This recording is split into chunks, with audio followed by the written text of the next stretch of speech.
Report de la commémoration du 11 décembre à Zignaré. Ainsi en a décidé le gouvernement réuni en Conseil des ministres.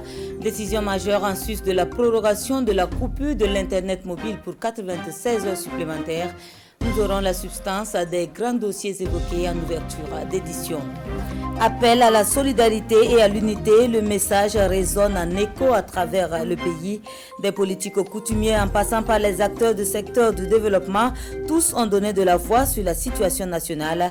Les médias ont été fortement sollicités pour en être des amplificateurs. Le point de ces différentes rencontres en cours d'édition. La sécurité, c'est aussi l'un des aspects qui va dominer les universités africaines de la communication. Les responsabilités des acteurs de l'information et de la communication en contexte de défis sécuritaires et sanitaires, c'est le thème qui réunit professionnels et apprenants pendant 72 heures. Lancement officiel dans une poignée de minutes. Les nuits seront particulières dans la cité du Cavalier Rouge et ce pendant 5 jours. Reprise de service pour les nuits atypiques qui commémorent 25 années de tenue régulière. La mise en exergue de la contribution des acteurs de l'économie créative retient l'attention de cette édition 2021. Premier acte des NAC dans cette édition. Ce sont les titres de votre 20h. Madame, Monsieur, bonsoir. Des nouvelles du détachement militaire de Thiou dans le Nord. Avant de développer ces titres, les militaires du détachement ont réagi à une attaque terroriste les visant le 24 novembre vers 5 h du matin. 11 terroristes ont été neutralisés, mais on déplore 3 militaires tombés et une dizaine de blessés. Les renforts sont immédiatement intervenus, appuyés par les moyens aériens pour évacuer les blessés et sécuriser la zone. Contexte sécuritaire difficile oblige, le gouvernement décide ce jour du report de la commémoration de la fête de l'indépendance. Le 11 décembre à Zignaré est renvoyé en 2012. Cette autre décision que vous aurez constatée, la prorogation de la coupure Internet de 96 heures supplémentaires. L'exécutif s'en explique à l'issue du Conseil des ministres. La substance des dossiers abordés avec Siela Sinaotara et Nathalie Kaoré. C'est un conseil des ministres qui se tient au moment où le Burkina Faso enregistre encore des pertes dans les rangs des forces de défense et de sécurité après le drame de Inata. Le peuple burkinabé est dans le deuil et la désolation et c'est ce qui justifie la décision du gouvernement de reporter la commémoration du 11 décembre 2021 à Zignaré. Les situations de deuil successifs subies donc par notre nation, par nos forces de défense et de sécurité. Le Conseil des ministres donc a décidé du report donc de la commémoration du 11 décembre 2021 à Zignaré, tout en décidant qu'il sera donc organisé au strict minimum de cérémonies de prise d'armes dans l'ensemble de nos provinces, comme il est de coutume. La commémoration tournante du 11 décembre dans les régions prend ainsi un coup. Certaines activités ne seront pas suspendues, mais le gouvernement insiste sur le caractère symbolique et la sobriété qui doivent caractériser la journée du 11 décembre 2021. Il est évident que pour les réalisations, elles ont déjà été faites. Nous allons au fur et à mesure qu'on avance dans le temps, procéder à l'inauguration de ces infrastructures afin de les mettre à la disposition des populations. Nous avions commencé des conférences sur divers sous-thèmes, entrant dans le cadre du thème général de la commémoration de cette année. Bon, mais ces conférences ont déjà démarré. Il n'y a aucun inconvénient à continuer ces conférences. Mais en ce qui concerne donc les activités comme les activités festives, la grande parade civilo-militaire et bien d'autres activités comme sportives, culturelles, récréatives, etc. Toutes ces activités feront l'objet de report. Le 11 décembre donc, ce que nous demanderons aux 13 régions, ce serait d'organiser des activités simples, symboliques, c'est-à-dire une cérémonie de prise d'armes suivie des décorations. C'est toujours au regard de la situation nationale caractérisée par des attaques terroristes à répéter que le Conseil des ministres a entériné la décision du ministère en charge de l'économie numérique de proroger de 96 heures la coupure des services d'Internet mobile. Le gouvernement s'en explique et dit être conscient des désagréments que vivent les utilisateurs d'Internet mobile. La perte de nombreux de nos hommes, de nombreux de nos éléments de force de défense et de sécurité, et les appels à manifester, qui sont d'ailleurs, les manifestations étant interdites, semblent créer une situation générale et qui fait que nous ne pouvons pas encore, dans cette douleur de nos forces de défense et de sécurité, leur ajouter encore une pression psychologique de maintien d'ordre. Donc c'est aussi l'occasion de solliciter la compréhension des usagers. Il s'agit de considérer une situation de défense, une situation liée à la sécurité et naturellement une responsabilité de faire en sorte que notre pays puisse passer ce cap. À ce rendez-vous de l'exécutif, un rapport a été présenté par le ministre de la Défense à propos des instructions données par le chef de l'État pour diligenter une enquête sur les dysfonctionnements constatés dans l'attaque de Inata. La dite enquête est en cours et les premiers résultats sont attendus en début de semaine prochaine. En dehors de la question sécuritaire, le gouvernement a acté la décision de la réouverture du lycée Philippe Zenda Kaboré à la rentrée prochaine. Cet établissement s'ouvrira à nouveau, mais en tant que lycée scientifique d'excellence avec internat.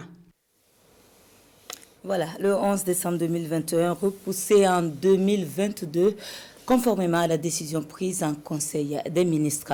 L'on apprend également que les établissements scolaires resteront fermés ce vendredi 26 et samedi 27 novembre sur toute l'étendue du territoire national. Une décision annoncée par le ministre de l'Éducation nationale qui la justifie par l'objectif de préserver la sécurité des élèves, enseignants et personnels administratifs face aux appels à manifester. La lumière sur le drame d'Inata et l'unité nationale en soutien au chef de l'État et aux forces de défense et de la sécurité engagées dans la lutte contre le terrorisme.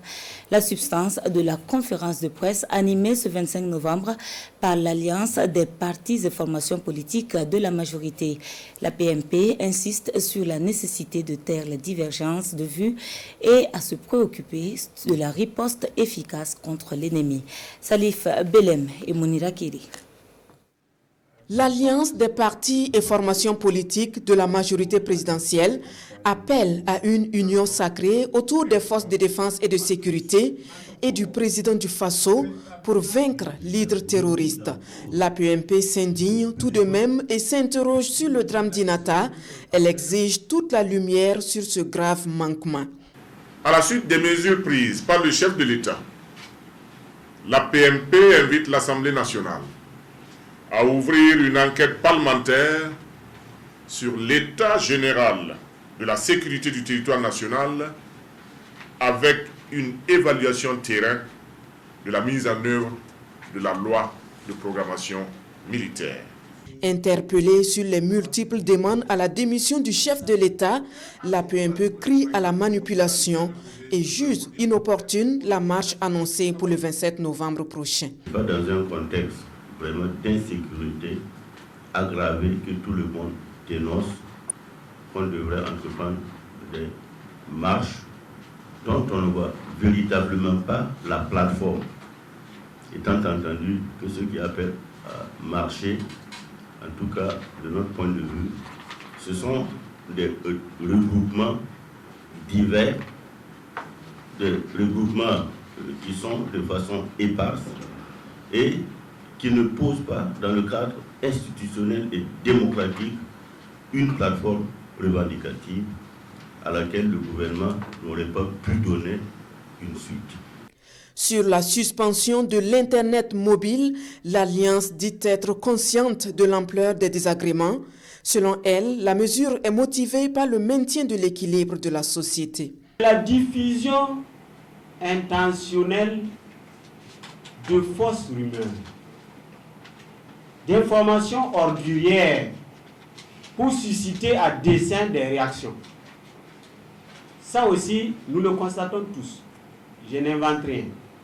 Pas plus que 3 jours passés, à Kaya, des gens se sont levés, sont rentrés dans la ville et ont amété la population en disant « Ah, levez-vous parce que le convoi là est à Gisga en train de venir ». Ne pas surtout se tromper d'ennemis, insistent Balassa Kandé et ses camarades, qui invitent la population au calme et à la retenue face au convoi militaire français. Tout en s'inclinant devant la mémoire des victimes des attaques terroristes, la PMP appelle l'opposition politique à revenir sur la table du dialogue et de la concertation. En bref, la police nationale dément toutes les informations circulant et alléguant du fait que l'officier de police Assami Ouedraogo aurait été mis aux arrêts. La division de la communication et des relations publiques affirme que l'officier de police n'est gardé dans aucun de ses services. Peuple uni, peuple vainqueur, le nouveau concept lancé par le parti indépendant du Burkina. Un concept qui se veut un soutien au chef de l'État et un appel de tous à l'engagement dans la lutte contre le terrorisme. Moussa Ouedraogo et Isia Kanana. Notre destin commun nous appelle à l'unisson. C'est le cri de cœur du PIB, le parti indépendant du Burkina. Pour Maxime Kaboré, dans les périodes les plus difficiles de son histoire, le peuple burkinabé a toujours su puiser dans les vertus de la solidarité nationale pour relever les défis auxquels il est confronté. Face aux hommes des médias, le PIB réaffirme son soutien aux forces de défense et de sécurité et au président du Faso, chef suprême des armées. Le PIB se démarque de la marche de protestation annoncée par l'opposition politique le 27 novembre prochain. Maxime Kaboré appelle plutôt les Burkinabés à la retenue et à savoir raison garder. Admettons l'hypothèse la plus absurde qui soit, que le président décide de démissionner. Qu'en serait-il du pays? Je crois que c'est ce sens de responsabilité qui fait que nous avons pris l'engagement de défendre l'intérêt supérieur de la nation. Il ne s'agit pas simplement de défendre Roch-Marc Christian Kaboré parce qu'il est le chef de l'État. Il est le chef de tous les Burkinabés. Ce n'est pas un esprit partisan. Mais c'est de dire que, malgré les efforts qui sont faits, la lutte contre le terrorisme doit nous concerner tous. Et nous devons savoir que nous sommes en guerre. Pour Maxime Kaboré, il n'est donc pas question de se laisser divertir. Le seul ennemi du Burkina Faso reste sans conteste le terrorisme. Et c'est ensemble que le peuple burkinabé doit mener cette lutte avec pour base un dialogue inclusif et constructif. Et sur la situation nationale qui prévaut, les chefs coutumiers de la zone Bobo-Mandara décident de donner de la voix. Réunis en association, ils ont invité ce 25 novembre les Burkinabés à la culture de la paix, de la solidarité et de la tolérance. Kassoum Milogo et Karim Sissé depuis Bobo. Les membres de l'association des chefs coutumiers de la zone Bobo-Mandara face aux hommes des médias. Un point de presse au cours duquel ils ont donné leur lecture de la situation sécuritaire nationale. Ces partisans de la paix et de la cohésion sociale lancent un appel aux filles et fils du Burkina à une union sacrée pour la lutte contre le terrorisme. Luttons contre l'ennemi commun que nous connaissons tous, qui est le terroriste, qui utilise plusieurs moyens afin de nous diviser pour mieux régner. Ne tombons donc pas dans leur piège. Unissons-nous et parlons le même langage pour le retour de la paix dans notre pays. Les conférenciers invitent les Burkinabés à cultiver une société de paix, de tolérance, en restant solidaires derrière les FDS et les VDP pour vaincre l'ennemi. Ils demandent à toutes les couches sociales de surseoir aux manifestations qui pourraient mettre en mal le vivre ensemble. Nous exhortons tous les acteurs politiques, les sociétés civiles, religieux et coutumiers à prôner la paix au Burkina Faso. À cette rencontre, ces garants des coutumes ont souhaité un prompt rétablissement aux blessés et prié pour le repos de l'âme des FDS et VDP tombés les armes à la main. L'heure n'est plus à la résignation et au défaitisme, mais plutôt au réveil patriotique. Message lancé par le mouvement national africain qui était face à la presse. Il invite par ailleurs la population à faire bloc aux côtés des forces de défense et de sécurité. Roger Kam et Aimé Solange Guigma. À travers cette conférence de presse, le MNA, le Mouvement national africain, membre de la COLAB, la coalition des leaders d'associations du Burkina, appelle à la mobilisation générale et populaire pour la défense du Burkina et de ses institutions, car l'heure n'est plus à la résignation et au défaitisme.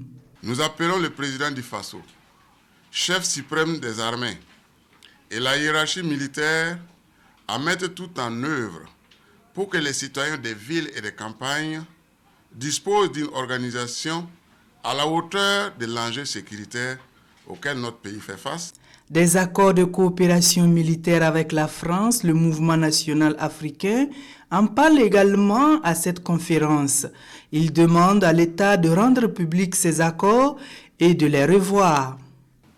Car nous estimons que les accords postcoloniaux ne peuvent plus prospérer, d'où ces rejets des populations du Sahel, l'exemple du Mali, du Burkina Faso, du Niger, et j'en passe. Le MNA, le Mouvement national africain, demande à la population de se démarquer des marches de protestation demandant la démission du chef de l'État, mais au contraire de faire bloc derrière l'armée et son chef suprême pour lutter contre le terrorisme, car, dit-il, le terrorisme est pandémique, mais il n'a triomphé nulle part dans le monde et il ne triomphera pas au Burkina.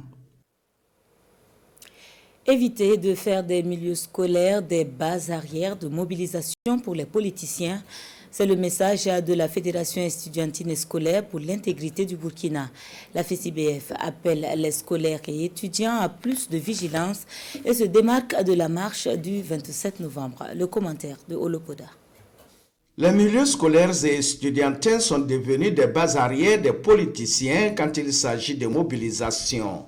Plus jamais ça, s'exclame la Fédération estudiantine et scolaire pour l'intégrité du Burkina.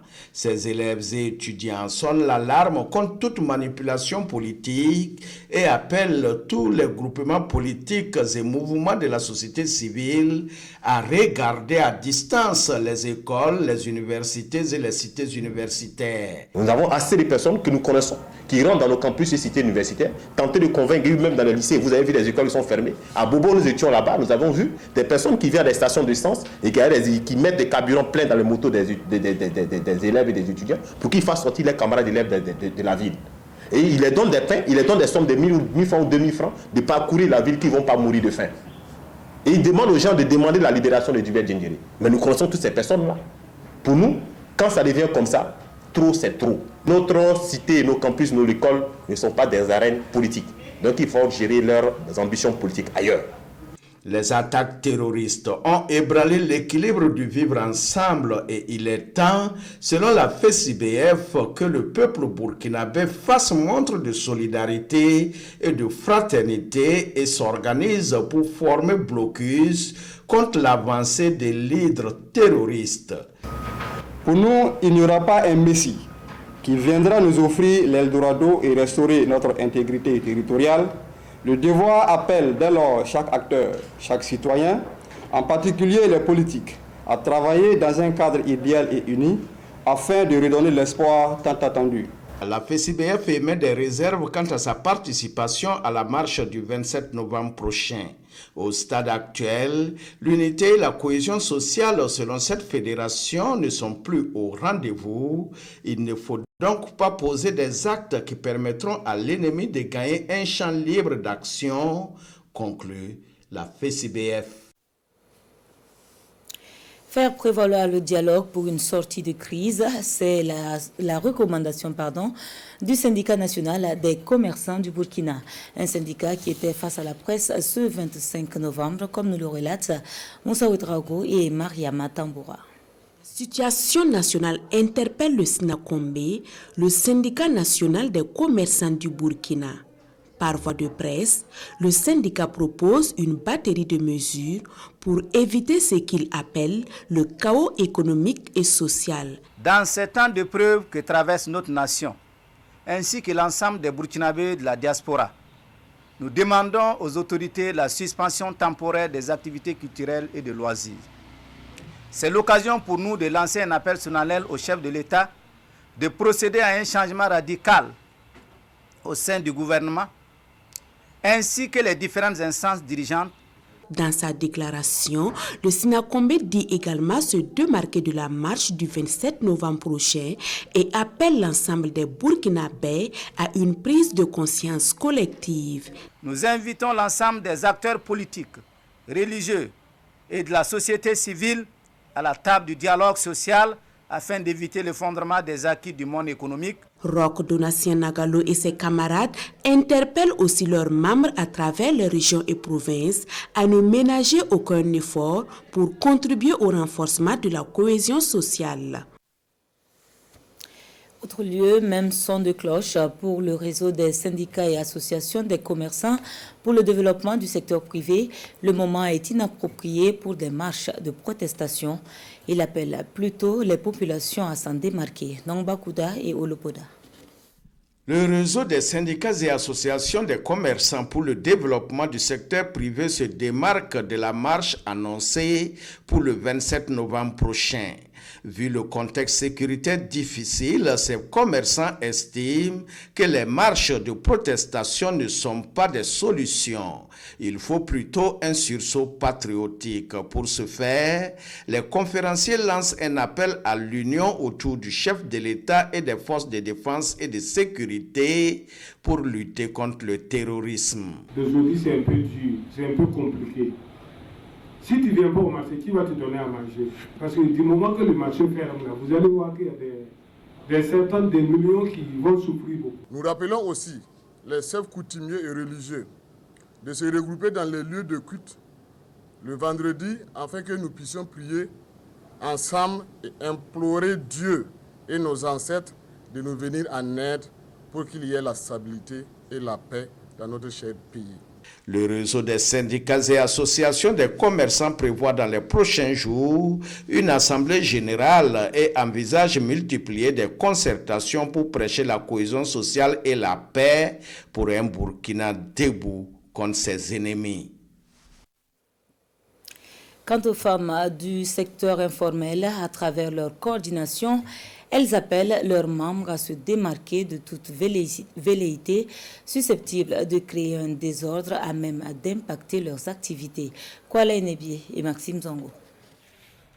Après avoir rendu un vibrant hommage aux forces de défense et de sécurité qui se battent avec détermination pour la protection de l'intégrité du territoire national, la coordination des associations des femmes du secteur informel lance un cri de cœur à l'endroit des autorités. Pour elle, il est grand temps de prendre des mesures fortes et urgentes pour mettre fin à la persistance du terrorisme qui sème la désolation dans notre pays. Nous voulons profiter de l'occasion pour interpeller le chef de l'État et l'ensemble du gouvernement à diligenter des mesures fortes visant à améliorer la situation sécuritaire et sociopolitique de notre pays et à sanctionner sans état d'âme tous ceux qui sèment le trouble au sein de notre armée républicaine. S'agissant de la marche envisagée le 27 novembre prochain, les responsables de la coordination dénoncent l'initiative et mettent en garde les organisateurs qui seraient tenus pour responsables d'éventuels désagréments. Nous mettons aussi en garde les marcheurs contre toute tentative de pillage, de vol et de destruction de nos biens et marchandises. La coordination appelle enfin ses membres à la vigilance et à se démasquer de toute action et mouvement tendant à la remise en cause de l'ordre républicain et pouvant fragiliser davantage la cohésion sociale déjà mise en mal. La coordination appelle ses membres à la vigilance pour, dit-elle, éviter la manipulation à des fins politiques. Pour terminer, elle interpelle l'ensemble des travailleurs de l'économie informelle à la détermination et à la solidarité. Le Sahel, qui est aussi dans la danse et qui veut plus de sécurité pour la région, conduite par un collectif d'OSC, la population, à travers une marche pacifique, invite le gouvernement à plus de responsabilités. Cap sur Dori, où nous attendent Bourema Cabré et Pinidi Yanou. Des magasins et des boutiques fermées, les rues désertes, Tout porte à croire à une ville morte dans la ville de Dori. Au terrain municipal qui sert de cadre du ralliement, l'on constate la présence de nombreux manifestants. Dans les artères de la ville, à travers une marche pacifique, en passant par la Sounabel, le rond-point Arba Diallo, ces manifestants disent réclamer plus de sécurité pour la région du Sahel. La vie humaine est sacrée et semble bafouée dans la région du Sahel, selon le collectif des OSC qui invite le gouvernement à prendre ses responsabilités pour garantir la sécurité des fils et filles du Burkina Faso et en particulier la région du Sahel. Autre actualité, les tensions au sein de l'organe politique du CNR auraient été l'une des raisons du coup d'État d'octobre 1987. Nous sommes au tribunal militaire où se poursuit le procès Thomas Sankara. À la barre ce jour, 2 témoins membres du CNR au moment des faits. Il s'agit du colonel-major à la retraite Bernard Sanou et du politicien Issa Dominique Konaté. Les auditions avec Adama Guiti et Dramana Guéné. Le colonel-major à la retraite Bernard Sanou était le chef de corps de génie militaire et responsable de la zone de sécurité numéro 5 de Ouagadougou au moment des faits. Le témoin dit avoir suivi les événements à distance. Mais avant le drame, Bernard Sanou estime que l'ethnicisme était l'une des raisons avancées pour perpétrer le coup d'État. Des tracts circulaient selon lesquels l'ordre normal devrait être rétabli. Ça se disait que le trône devrait revenir à un vrai Moussi et non à un Peul Moussi. Au regard de la situation persistante, le témoin dit avoir mené des démarches d'apaisement, mais cela n'a pas empêché le drame du 15 octobre 1987. Le colonel-major passe ainsi à la médiation afin d'éviter des affrontements inutiles après la mort du président du Faso. Le témoin dit avoir dissuadé le Lion de monter sur Ouagadougou. Au téléphone, le patron du BIA, le Lion, m'a demandé de prendre mes dispositions qu'il arrivait. Je lui ai dit de laisser tomber car le président du Faso était déjà mort. Et si tu viens ici, on va enregistrer 30 000 morts inutiles. Issa Dominique Konaté n'était pas non plus témoin de la scène du 15 octobre 1987, mais il est cité par le parquet militaire pour parler du mode de fonctionnement du CNR. Il est civil et membre du CNR au titre du GCB, le groupe communiste burkinabé, l'une des 4 composantes de l'organe politique de la révolution. Pour lui, il y avait des divergences au sein de l'OMR, l'organisation militaire révolutionnaire. Le président Sankara souscrivait pour la fusion des 4 composantes du CNR en un embryon de parti politique. Toutes choses qui cristallisaient les positions. Quand on additionne bout à bout l'ensemble des témoignages, on arrive quand même à avoir une vision particulièrement claire de ce qui s'est passé. En tout cas, la thèse qu'on nous a servi depuis de nombreuses années de c'est quelque chose de spontané et ce sont des éléments incontrôlés ou incontrôlables qui ont agi seuls, ça on sait que ça ne tient pas la route. Certains témoignages viennent corroborer ce qui a été dit. Et à titre d'exemple, vous l'avez vu aujourd'hui, lorsque la question était posée à une personne qui dirigeait un corps, quelles étaient les dispositions qu'il aurait reçues, les injonctions du moins du haut commandement en chef. Il a dit clairement que le haut commandement en chef a demandé à ce qu'il prenne des dispositions particulières et qu'il renforce sa position. Et lorsque notre client a eu à le dire, le général Gilbert Diendéré a eu à le dire, personne n'a cru. Mais voilà quelqu'un d'autre qui vient confirmer que lui aussi, il a reçu ces mêmes instructions venant du haut commandement en chef. L'audience reprend lundi prochain avec 5 témoins au programme. Philippe Ouedraogo, Ernest Nongma Ouedraogo, Fidel Toé, Moussibila Sankara, Serge Théophile Balima. C'est parti depuis cet après-midi pour l'ouverture officielle des UACO 2021. Les universités africaines de la communication interpellent pour cette édition les acteurs de l'information et de la communication sur les enjeux du moment. Plusieurs participants du Burkina et d'autres pays africains y prennent part. Suivons la cérémonie d'ouverture présidée par le Premier ministre. Elle est immortalisée par Vincent Kenrobeu. Université africaine de la communication de Ouagadougou, UACO Acte 12. Étudiants, praticiens, enseignants et chercheurs du domaine de l'info et de la com sont réunis pour 48 heures d'intense réflexion. Les responsabilités des acteurs de l'information et de la communication en contexte de défis sécuritaires et sanitaires, c'est le thème principal des UACO 2021. Thème bien à propos au regard de l'actualité nationale. Il est clair que sans discernement, sans responsabilité, des abus de la liberté d'expression peuvent s'aimer la psychose, installer chez la population la psychose et le sentiment d'impuissance de l'État et servir, à contrario, la cause et le prosélytisme terroriste. Il nous paraît donc évident, d'une part, que le temps de la défense et de la sécurité ne peut pas aller au même rythme que le temps médiatique et que, d'autre part, les abus de la communication peuvent s'avérer tout autant totalitaires que déstabilisateurs, surtout pour des États aussi fragiles que les nôtres. La question qui concerne les professionnels de l'information et de la communication est aussi une préoccupation pour les gouvernants, selon le chef du gouvernement burkinabé qui ouvre officiellement les travaux. C'est une réelle préoccupation pour nos gouvernements, attachés d'une part à garantir la libre expression des opinions, à promouvoir la liberté de presse et d'autre part à veiller à ce que les abus de la liberté ne mettent en péril la sécurité de l'État et de la quiétude des citoyens. Il s'agit là d'une réflexion stratégique qui croise à la fois le regard de l'homme ou de la femme de science, celui du praticien, des spécialistes et qui mettent en valeur les bonnes pratiques en la matière. Les UACO donnent par là la preuve de leur utilité pratique. Plusieurs communications faites par des spécialistes ou experts dans leur domaine vont meubler le programme. Et c'est l'éditorialiste Jean-Baptiste Plaka qui ouvre le bal des conférences en présence des officiels. Le mélange du journalisme et de la communication est un danger. Il faut veiller à ce que, quand on est journaliste, on soit journaliste. Quand on est communicant ou quand on veut faire de la communication, savoir rester dans la communication. La 12e édition des UACO est parrainée par l'archevêque émérite de Bobo-Dioulasso, Monseigneur Anselme Titian Massanon, et coprésidée par le président de la commission de l'UEMOA. À cette occasion, la nation rend hommage à un chercheur de renom dans le domaine des communications, professeur Serge Théophile Balima, jugé digne de la distinction de commandeur de l'Ordre du Mérite à titre exceptionnel.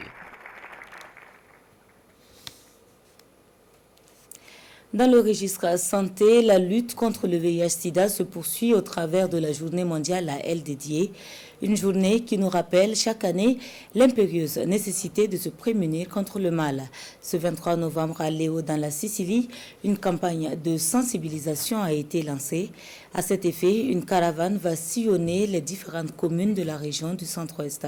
Détail avec Moussa Ouedraogo et Oumou Sissé. Briser la chaîne de transmission du VIH-Sida et se réengager pour lutter contre cette pandémie, c'est l'enjeu de cette campagne de sensibilisation lancée ici à Léo dans le Centre-Ouest. Une région avec un taux de prévalence de 0,81%, un taux supérieur à celui national. Et à cette campagne, invite est faite aux populations de se faire dépister. Et il est nécessaire pour chaque personne de connaître son statut sérologique. C'est le seul moyen aujourd'hui en fait de se prémunir contre la maladie, la pandémie du VIH-Sida, puisque aujourd'hui il n'y a pas de traitement qui puisse guérir totalement la maladie. Sensibilisation et dépistage volontaire sont les points forts de cette campagne. Et pour la réussite de l'événement, le SPCNLS peut compter sur les autorités de la région du Centre-Ouest. De concert avec les acteurs communautaires, sur le terrain, donc c'est une collaboration qui est assez franche auprès donc, de ces communautaires à travers donc, des conseils, des facilitations de leur activité sur le terrain. L'édition 2021 de la commémoration de la Journée mondiale de lutte contre le sida au niveau national se tiendra dans la commune de Réau. Elle a pour thème faire de l'égalité d'accès aux services VIH le socle de l'élimination du sida. Nous sommes à J-1 des Koundé 2021. Demain 26 novembre, le Palais des Sports de Ouaga 2000 va accueillir la grande cérémonie de récompense des artistes musiciens. Plusieurs têtes d'affiches sont annoncées et la cérémonie promet revêtir un caractère inoubliable. Le commissaire général des Koundé, en visite à la télévision nationale, se prononce sur cette édition dédiée au FDS. Il est au micro de Urbain Benito Somé et Maxime Zongo. Les préparatifs vont bon train malgré le contexte difficile.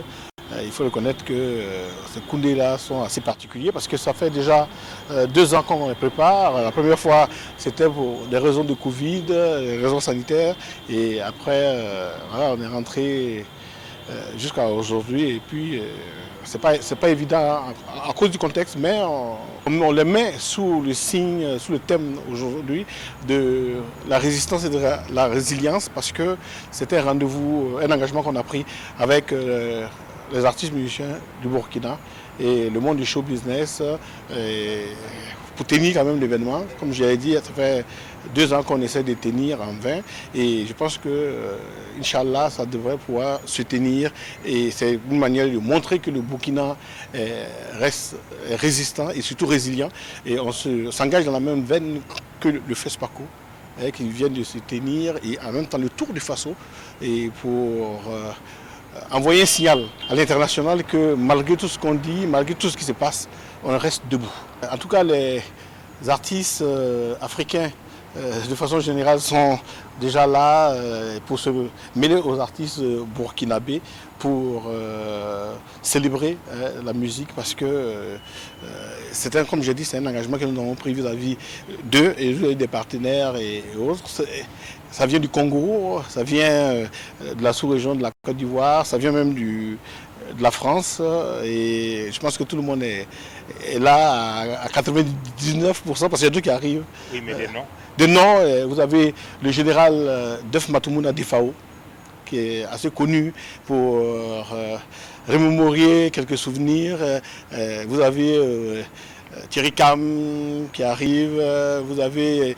Henri du Congo du Cameroun, vous avez de la Côte d'Ivoire José, vous avez beaucoup d'artistes burkinabés aussi qui vont participer pour ne citer que cela et je pense que ça va faire quelque chose d'assez spécial. On a une créa, je ne voulais pas spécialement dédiée à nous SDF, la création s'appelle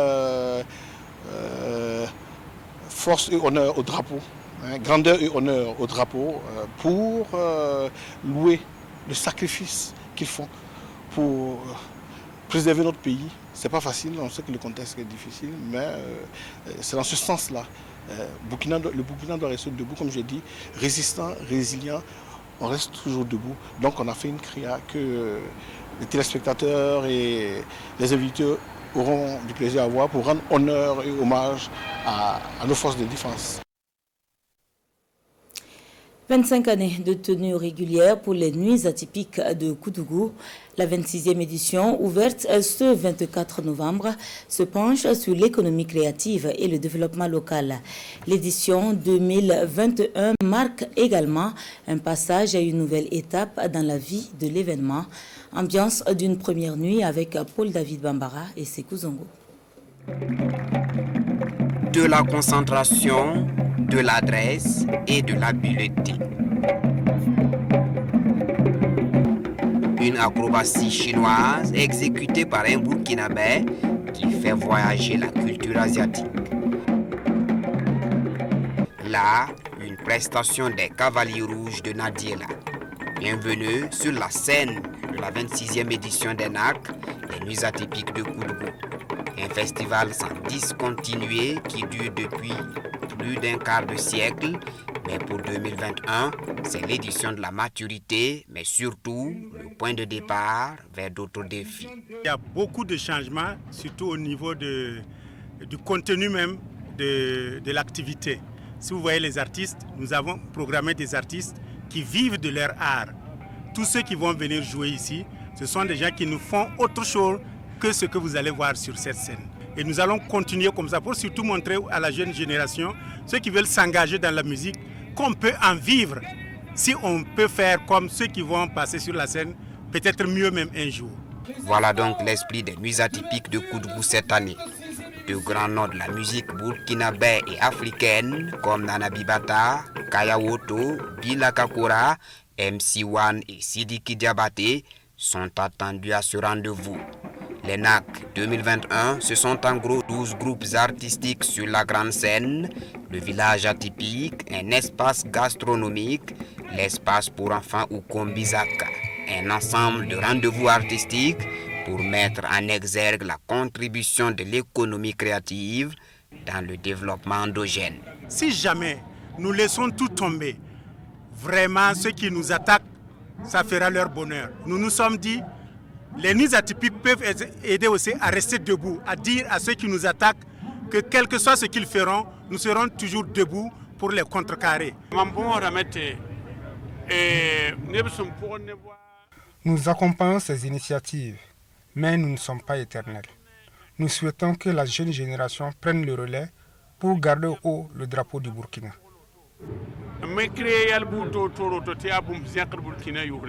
Répondre aux attaques terroristes par les mots d'ordre de résilience et d'adversité, ce festival s'y engage et en témoigne ses pas de danse dénommés la danse de la victoire. Les NAC 2021 sont donc officiellement ouvertes à travers cette coupure de ruban qui donne accès au village atypique. Voilà, c'est avec la culture que se referme l'édition de ce soir. Merci à vous de nous avoir suivis. On se dit à demain, Dieu voulant. Bonsoir.